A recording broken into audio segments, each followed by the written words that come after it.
Bermuda ट्रायङ्गलमा चाहिँ मान्छेहरू धेरै हराउने, जहाजहरू, एरोप्लेनहरू त्यसमाथिबाट जाने बेलामा पनि त्यो हराउने, गायब हुने, त्यही अब त्यो गएपछि त्यहाँबाट फर्केर नआउने यस्तो टाइपको इन्सिडेन्टहरू चाहिँ बर्मुडा ट्रायङ्गलमा धेरै भइरहेको थियो।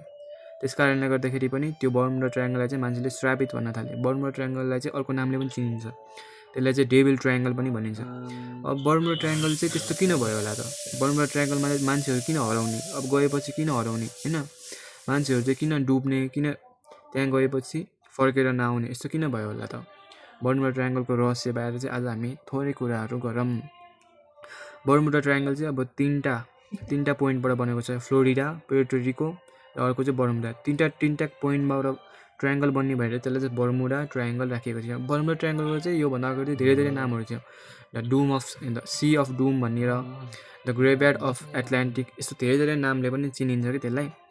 अनि बर्मुडा ट्रायङ्गल चाहिँ पछि गएर चाहिँ यो बर्मुडा ट्रायङ्गल हो भनेर चाहिँ राखियो। अनि लगभग अहिलेभन्दा 500-600 साल अगाडि चाहिँ बर्मुडा ट्रायङ्गलमा चाहिँ हराउने यस्तो के अरे एरोप्लेनहरू, पानी जहाजहरू गएपछि हराउने धेरै कारणहरू, धेरै कुराहरू चाहिँ इन्सिडेन्टहरू चाहिँ भइरहेको थियो।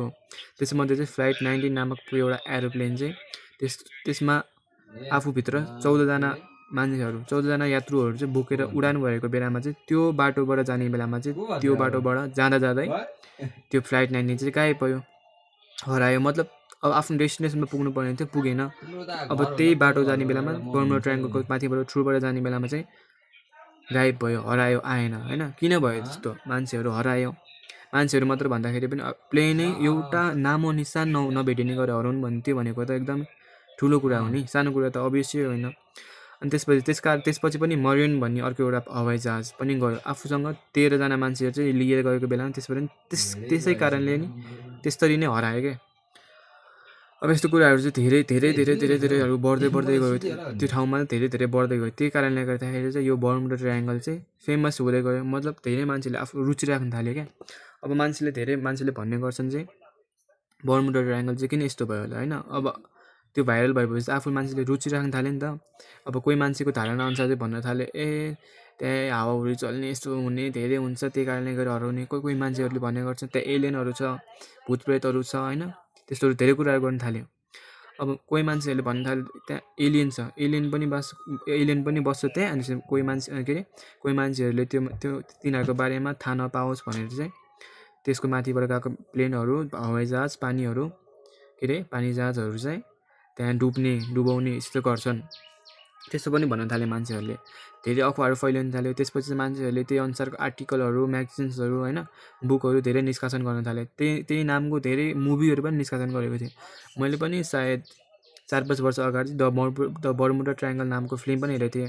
त्यसमा चाहिँ कन्क्लुजनमा त्यसको लास्टमा चाहिँ के भनेको थियो भन्दाखेरि चाहिँ अब एलियनहरूले तान्ने होइन, त्यस्तोहरू देखाएको थियो होइन। तर एक्चुअल के हो त्यो अहिलेसम्म मान्छेलाई थाहा पनि छैन। त्यहाँ हरायो, किन हरायो त्यो अझसम्म थाहा नै छैन मान्छेहरूलाई। कोही मान्छेहरू चाहिँ सुपर नेचुरल पावरहरू छ त्यहाँ, त्यसो गरेर पनि त्यस्तो हुन्छ भन्छन् होइन। अनि क्रिस्टोफर कोलम्बस उहाँले चाहिँ अमेरिकाको पत्ता लगाउनु भयो नि त। उहाँले चाहिँ त्यही क्रममा चाहिँ त्यो बर्मुडा ट्रायङ्गलको थ्रुबाट जाने बेला चाहिँ आफ्नो कम्पासहरू चाहिँ नचल्ने होइन। आफ्नो कम्पास किन चलेन त्यस्तो पनि महसुस गर्नुभएको थियो अरे। त्यस्तो कम्पास नचल्ने महसुस गर्नुभएको थियो अरे क्या त क्रिस्टोफर कोलम्बसले। अनि यस्तो धेरै थ्योरीहरू पनि छ, मान्छेहरूले किन यस्तो गरे, मान्छेहरूले किन यसबारे धेरै अफवाह फैलाए, यस्तो कुराहरू धेरै छ। किनकि त्यो मान्छेहरू विलुप्त हुने, हराउने धेरै भयो नि त। त्यही कारणले गर्दाखेरि द बर्मुडा ट्रायङ्गल चाहिँ एकदम धेरै भाइरल हुँदै गयो।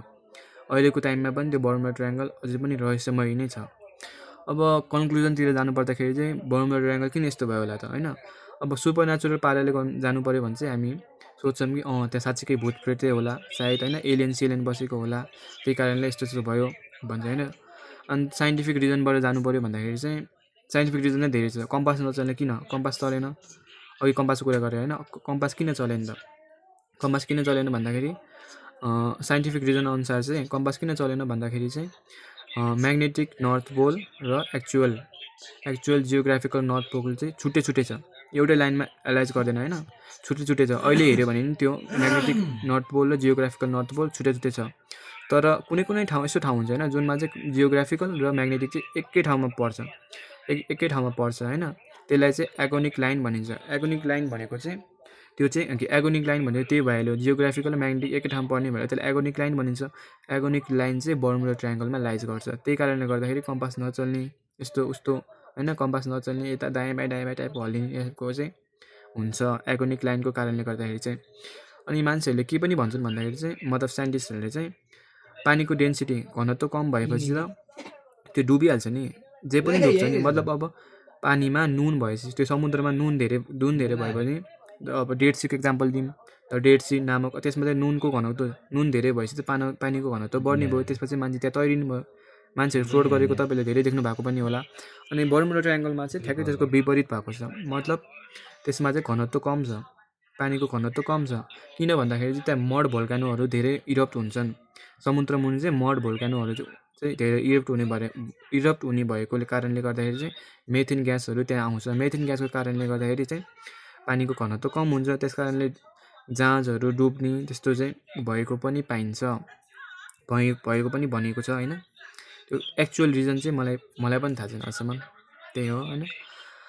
अझसम्म पनि मान्छेहरू त्यो बाटोबाट जानलाई डराउँछन्। त्यो बाटोबाट जानलाई चाहिँ अखुवा आउँछ न, मान्छेको अब डर हुन्छ त मनभित्र, हामी मर्ला कि यस्तो टाइपको क्या। अनि कोही मान्छेले भन्छन् कि त्यहाँ टाइम ट्राभल पनि सम्भव छ। टाइम ट्राभल पनि मान्छेले गरेर आएको, यस्तो एरोप्लेन त्यहाँबाट गएर 5 मिनटमा पुग्ने ठाउँ चाहिँ, के अरे 5 मिनटमा पुग्ने ठाउँ 1 मिनटमा पुग्ने, आधी घन्टा लाग्ने काम 5 मिनटमा पुग्ने, यस्तोहरू टाइम ट्राभलको बारेमा मान्छेले पनि थ्योरी पनि दिएको छ नि त। तर एक्चुअल रिजन चाहिँ कसैलाई पनि अहिलेसम्म थाहा छैन। त्यो बर्मुडा ट्रायङ्गल चाहिँ अझै पनि रहस्यमय नै छ, त्यही भनिएको छन्। तर पनि मान्छेहरू अब प्राइभेट, जस्तै अब कुनै प्राइभेट प्लेनहरू त्योहरू चाहिँ अहिलेको समयमा चाहिँ नडराइकन त्यहाँबाट गइरहेको छन्। राम्रै छ, राम्रोसँग गइरहेको छन्, सही सलामत गइरहेको छन् भन्ने पाइएको छन्। यही हो बर्मुडा ट्रायङ्गलको थ्योरी। पहिला चाहिँ यस्तो भएको थियो बर्मुडा ट्रायङ्गलमा, अहिले पनि यस्तो भएको चाहिँ पाइँदैन भनौँ न। That's an theory of Bermuda triangle. Thank you.